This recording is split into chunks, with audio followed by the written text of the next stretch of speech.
चलिए अब हम लोग संधि के बारे में पढ़ लिए कि संधि क्या है।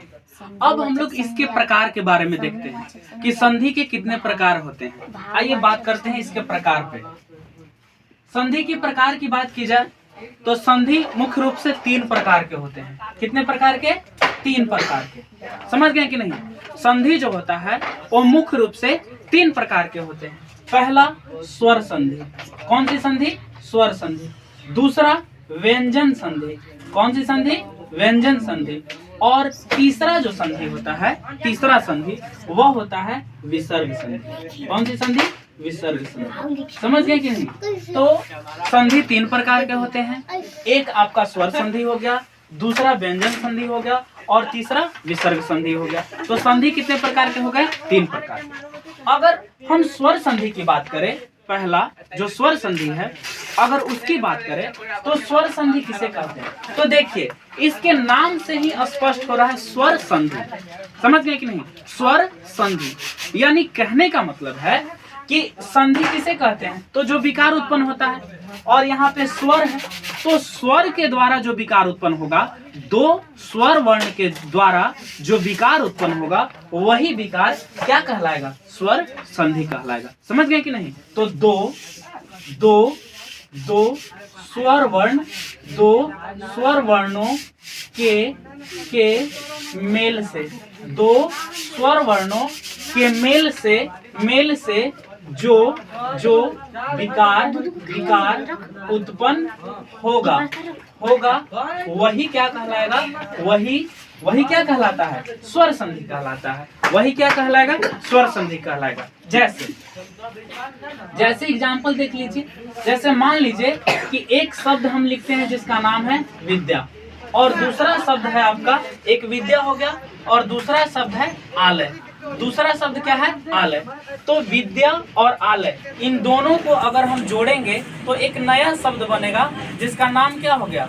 विद्यालय। जिसका नाम क्या हो गया? विद्यालय। तो अब देखिए यहाँ पे कैसे 2 स्वर वर्ण क्या करते हैं? 2 स्वर वर्ण जो है किस तरह से विकार उत्पन्न करते हैं। तो हमने आपको संधि के द्वारा ही समझाया कि पहला शब्द का अंतिम अक्षर और दूसरे शब्द का प्रथम अक्षर। तो पहला शब्द का अंतिम अक्षर क्या है? दा। इसमें क्या छिपा हुआ है? आ छिपा हुआ है स्वर वर्ण के रूप में। तो यहाँ पे आ हो गया। और ये जो है दूसरा शब्द आलय, इसका पहला अक्षर क्या है? आ। तो इसमें तो कुछ छुपा हुआ है नहीं क्योंकि ये स्वर वर्ण है। तो यहाँ पे क्या हो गया? आ हो गया। तो आ और आ को मिलने से क्या बनता है? आ ही बनता है। आ और आ को मिलने से क्या बनता है? आ ही मिलता है। और इस आ की मात्रा किस तरह से होती है? इस तरह से होती है, जो कि यहाँ पे आपको दिखाई दे रहा है कि लगा हुआ है। समझ गए कि नहीं? यहाँ पे दिखाई दे रहा है कि क्या है? लगा हुआ है। तो यही क्या कर रहा है? विकार उत्पन्न कर रहा है। तो 2 स्वर वर्णों के मेल से क्या बन रहा है? आ बन रहा है, जो कि एक विकार उत्पन्न कर रहा है। अतः 2 स्वर वर्णों के मेल से जो विकार उत्पन्न होता है वही क्या कहलाता है? स्वर संधि कहलाता है। वही क्या कहलाता है? स्वर संधि कहलाता है। चलिए तो स्वर संधि हम लोग देख लिए कि 2 स्वर वर्णों के मेल से जो विकार उत्पन्न हुआ वो कौन सा संधि कहलाया? स्वर संधि। जैसे विद्या प्लस आलय विद्यालय, या विद्या प्लस अर्थी विद्यार्थी, या 1 प्लस 1 एकैक होता है। तो ये सब क्या है? स्वर संधि के उदाहरण है जो 2 स्वर वर्णों के से उत्पन्न विकार का मेल होता है।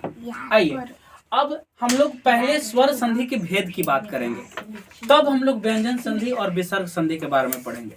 सबसे पहले हम लोग स्वर संधि के प्रकार देखेंगे। जिस तरह से संधि के प्रकार हुए 3, उसी तरह से स्वर संधि के भी कुछ प्रकार होते हैं। तो संधि के 3 प्रकार होते हैं, स्वर संधि, व्यंजन संधि और विसर्ग संधि। उसी प्रकार स्वर संधि के भी कुछ प्रकार होते हैं। और इस स्वर संधि के कितने प्रकार होते हैं? तो इस स्वर संधि के 5 प्रकार होते हैं। कितने प्रकार? 5 प्रकार।